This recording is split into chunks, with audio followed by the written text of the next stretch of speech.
21 prill. Ngriu në luftoni për vendin tuaj. Rama kreu grupit strukturuar kriminal. Në një gjykatë në Britani, i akuzuar i shqiptar ka thënë që grupit kundërshtar ka kryer vrasje me porosit kryeministët shqiptar. Përse nuk e bën Britania Ramën non grata, apo ka nisur kjo? Një lajm tjetër, sot sekretari de jure i shtetit Rubio ka deklaruar non grata 75 individ të lidhur me Sinaloan. Unë e di që shumë shqiptar do të thonin, po Linda e Sorrelit, a është një nga 75? Nuk besoj për çastin, sepse duke pasur pasaport diplomatike, si bashkëshortja e kryeministrit në detyrë Rama, si protokoll, nuk funksionon në këtë mënyrë. Por kur kemi parasysh se është ndaluar mbi 2 orë nga agjencitë që gjurmojnë pastrimet e miliona dollarëve në New York, duket qartë që Rama duhet jetë i shqetësuar. Mbas puthjes me Soros tek familja radikale marksiste, shtirja barkas përpara pjeprit Italisë, ai do të shkojnë në Athinë. Përse Rama dhe ata që e shoqërojnë në rrethin familjar dalin në dosje hetimore në Amerikë? Është rastësi? As pak. Njerëzit e Sinaloas janë filmuar në zyrat e Ramës. Kanë marrë leje nga kryeministri në detyrë i Partisë Socialiste i lidhur me krimin.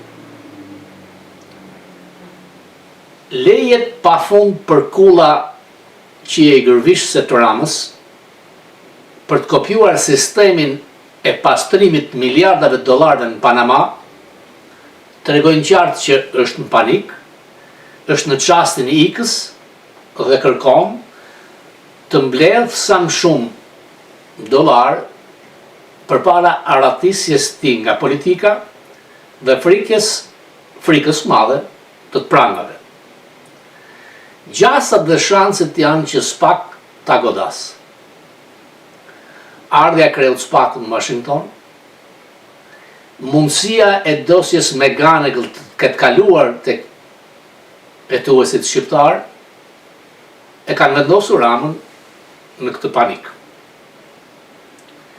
Natyrisht që përmes patronazhistëve, blerjes dhe vjedhjes votave nga parat e njerëzve si të Sinaloas, i kanë dhënë një siguri dhe ai ka krijuar imazhin se do të rri përjetësisht, siç e kishte krijuar Orban në Hungari apo Erdogan në Turqi. Unë kuptoj se për një shqiptar të ndershëm që jeton në Shqipëri, ka të drejtë të bjerë në pesimizëm e të thotë që Rama nuk ikën. Ka bler vajzën e përgëdhelur presidenti Trump, fakt. Nuk ble do të heshtjen, nuk ble do të hetimet.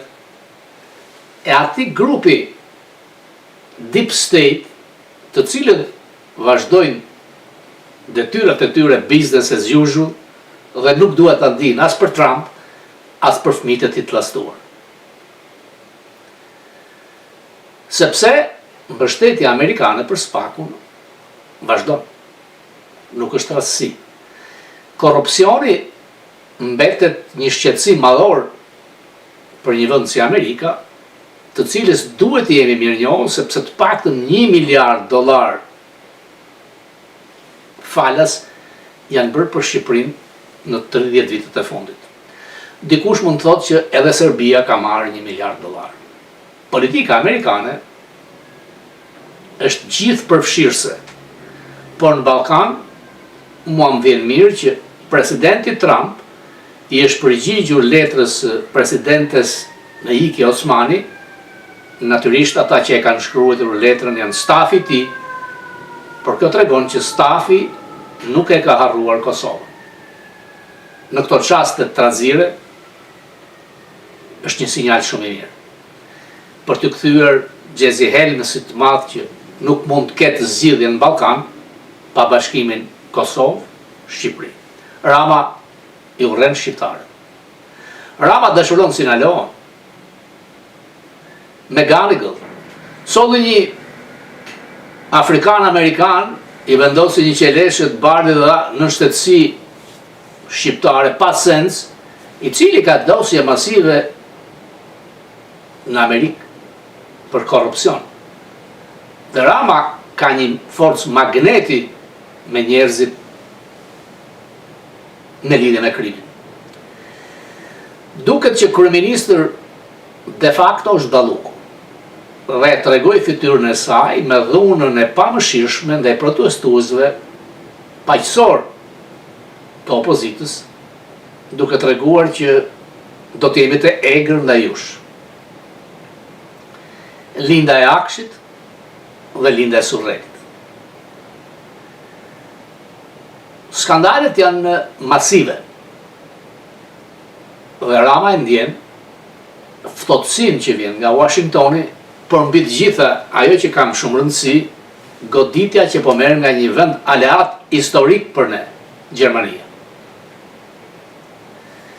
Natyrisht ka bërë lëshime për pjeprin e Italisë dhe po lejon me mira çifut të blejnë prona në Shqipëri dhe është i vetmi nga vendet e NATO-s që sillet miqësor me një figurë kriminale, siç është Netanyahu. Nuk e them unë që është figurë kriminale.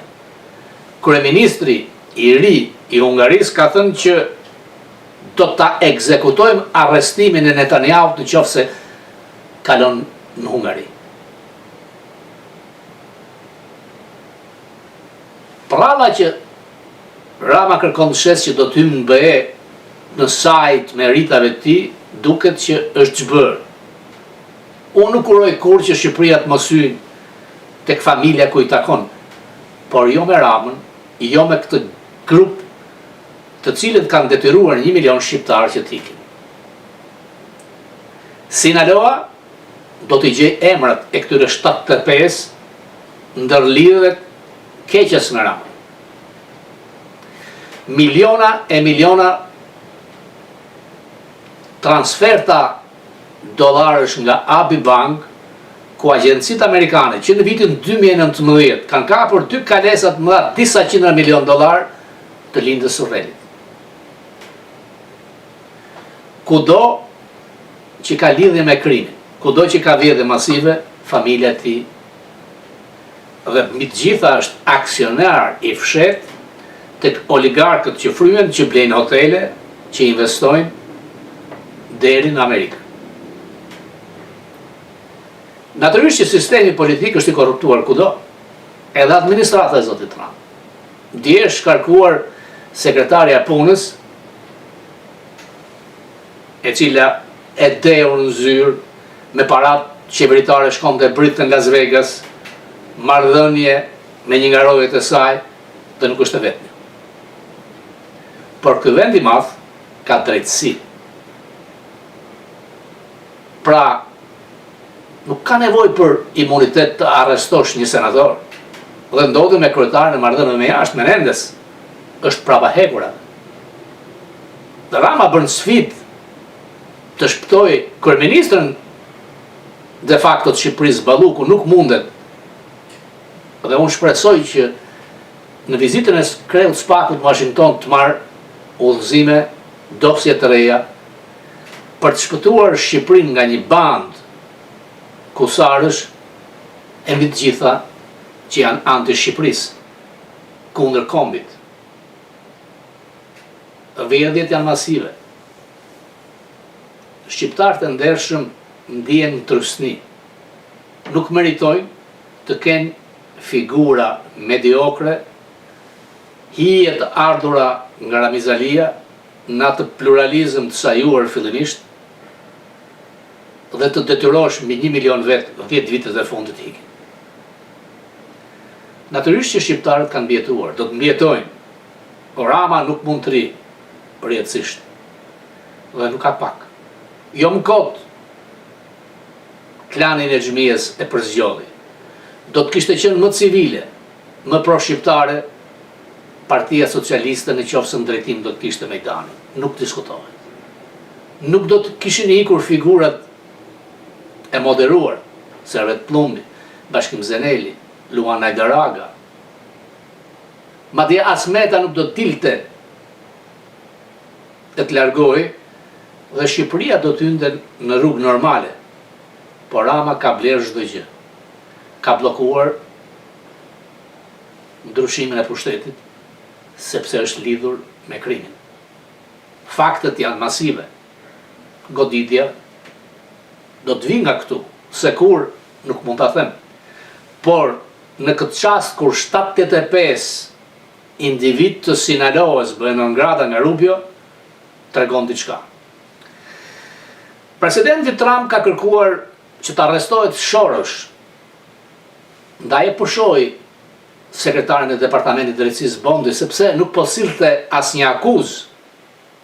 Do të shkarkoj edhe Kashjap Patelin e FBI-t me probleme. Një grup i madh hetimor me 100 hetues dhe prokuror kanë 6 muaj që po zhvilojnë për ta akuzuar si grup i strukturuar kriminal Soros. Dhe Rama puthet me Aleksandr Soros, hermafroditin e figurës anti-amerikane, anti-humane, anti-familje në takimin e marksistëve në Spanjë. Po bën sfidë ndaj Donit me Spanjën dhe Italinë, një mizje. Mos kulto se duke shkuar dhe duke i përshpëritur në vesh që mua duan të më fusin në burg njësoj si ty ata njerëz, dhe Trump do të toleroj. Jo, ai deep state, ata që mbështesin Spakun, ata që bënën ngrata Sinaloën, do t'ja bëjnë këtë dhuratë edhe shqiptarëve, po janë vetë shqiptarët që duhet t'i japin goditjen. Mesazhi vjen nga Hungaria. Nuk ka mesazh tjetër. 80% që dalin në votime, frym, edhe pse autokrati Orban ishte disa nota lartë Ramës. Nuk them, nuk e di, ka pasur lidhje kriminale si që ka ky Yni, por ama kontrollonte çdo segment të pushtetit në Hungari. E shporën. Shpresoj që ky sinjal i Sinaloas tjetë sinjali që kreu i Spakut të kthehet me motiv, me dosje dhe udhëzime për të shpëtuar Shqipërinë të mos jetë në sundimin e një grupi të strukturuar kriminal. Unë besoj.